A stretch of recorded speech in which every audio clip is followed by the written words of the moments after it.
بسم الله الرحمن الرحيم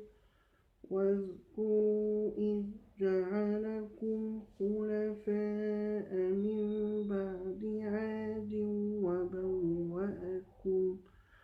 وبوأكم في الأرض تتخذون من سهولها قصورا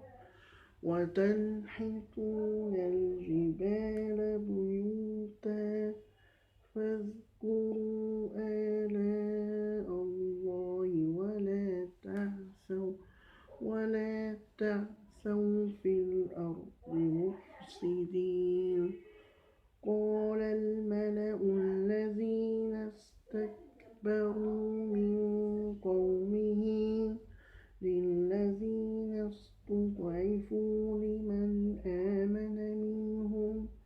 أتعلمون أن صالحا